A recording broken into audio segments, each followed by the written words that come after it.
right, this week's activity is very similar to last week's activity. You're going to use the same document. I've elaborated a little bit just to help support you in completing this task.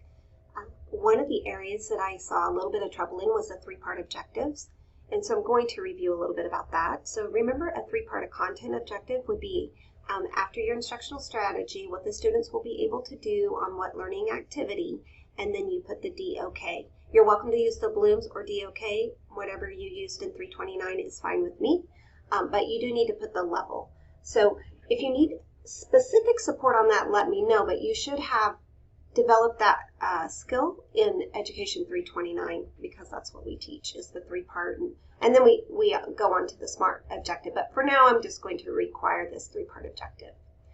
A three-part objective might look something like, after teacher modeling, student will be able to identify evidence from the text to support their conclusion in writing or in a journal or on a graphic organizer, and then put the DOK level.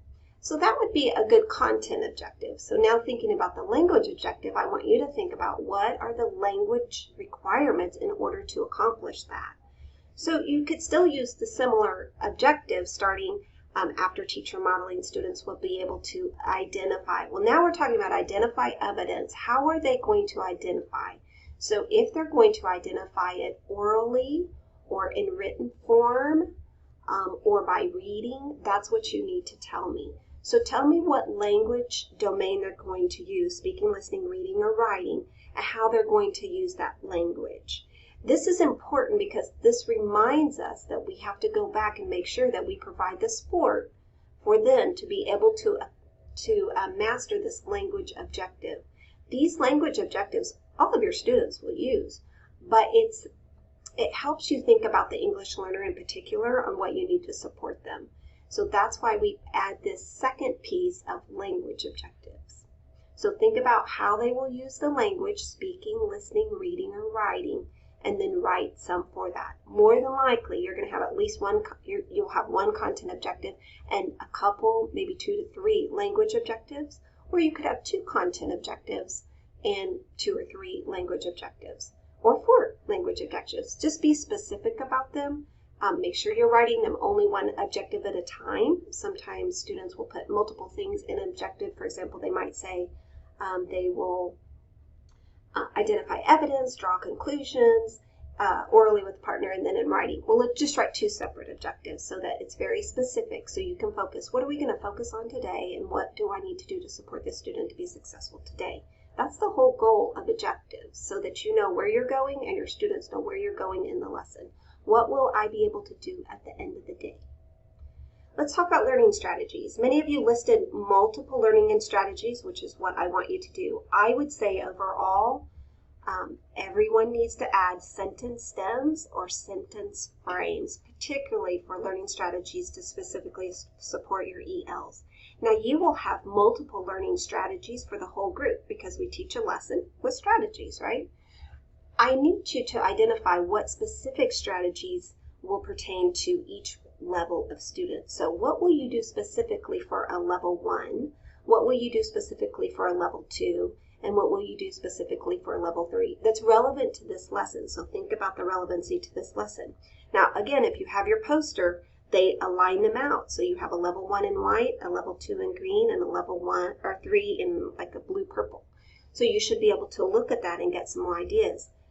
Having said that, you're going to see tons of similarities between a 1, 2, and 3. You're going to see simplified language across the board. You're going to see modeling and scaffolding across the board. But think about your lesson and what would most help a level 1, what would most help a level 2, and what would most help a level 3. For the most part, key vocabulary, content vocabulary, you guys did great on the content vocabulary. I would say, though, that you need to add anything that might be particular for a new English learner. Again, we're talking about a level 1, level 2, level 3 student. So if you use an academic term such as summarize or analyze, you may have to do some direct instruction for that just for the English learners there. Or there may be a word particular to the text that maybe everyone knows as a whole group, but an English learner might not know, especially if you're talking about terms that are, quote, American. So in the American culture, so if you're doing social studies and you're talking about, President Lincoln, most people are going to know about President Lincoln, or you talk about slavery, any types of those words that are, within our American history that they may have not had exposure to. So think about that other vocabulary that ELs may need clarified and put that down too. Shouldn't be a problem on materials. Let's talk about motivation. Motivation and building background. Building background is one of the key supports for English learners to help draw them into the lesson and help them to make connections. I'll tell you a quick story about how it is very relevant. I speak Spanish, and my husband called me one day, and there was a gentleman at O'Reilly's, I think in the parking lot of O'Reilly's, and he was like, oh, this gentleman needs some help, and I know he needs something, but I don't know exactly what he needs or where he needs to go, and I can't communicate. Would you please talk to him on the phone? So he passes me the phone, and the gentleman's explaining, oh, he has a problem with his vehicle, and he keeps saying the word llanta. Well, I didn't know the word llanta. I speak a lot of Spanish, but I didn't know the word llanta, and I'm like, I just don't understand what llanta is. And so I said, could I speak to my husband again? And he passes the phone back, and I'm like, where are you? And he's like, I'm at O'Reilly's. What's the issue? I ask, and he's like, well, he has a flat tire. And then I'm like, oh, that's the word. Llanta is tire. And so my husband was trying to tell him where to go to get a flat tire fixed, because you couldn't do that at O'Reilly's. You had to go to a tire store. And so I was able to get back on the phone. He gave me background. In other words, he gave me a visual picture of what was going on. He made a connection for me. And if we don't provide that connection for students, then they will struggle too. So you have to give those connections. Sometimes it's a visual. Sometimes it's a story that they already know about. For example, Cinderella. Everybody's going to know, well, for the most part, is going to know the story of Cinderella in their own native language, their own native world. So you have to make those connections for students. So I would like for you to be specific. How are you going to hook these students in and build that background for your English learners? It's going to be general because you're doing it for the whole group, but what is specifically can you do for ELs to build that background into the lesson before you begin it? Then in the presentation section, you're going to tell me how you would present the lesson. If you mention modeling and scaffolding up here, I should see something about modeling and scaffolding down here. I should see, what are you going to do as an I do, a we do, a to do, and a you do. And then you're going to tell me what kind of specific interaction or support you're going to give or feedback you're going to give to your English learners. Next is practice and application. A lot of you told me the activities that you would do, but there weren't really supports embedded into making it even possible for English learners to do the activity that you had planned. And so a lot of you just wrote a typical lesson plan without the supports in there. So I need you to tell me, how are you going to help those students practice and apply the learning? What will you specifically do for a level 1 in that course, a level 2 in that activity, and a level 3? How will they practice and apply their learning? Let's just be real. If you read a text, if you read a chapter of a text that you're reading, there is no way for a level 1 to go back and summarize that.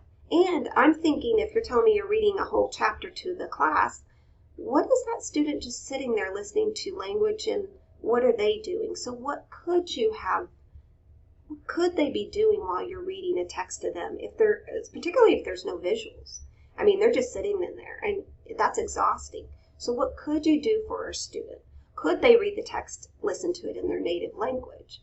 Could you have some type of visual picture as you're reading the story, helping them make connections?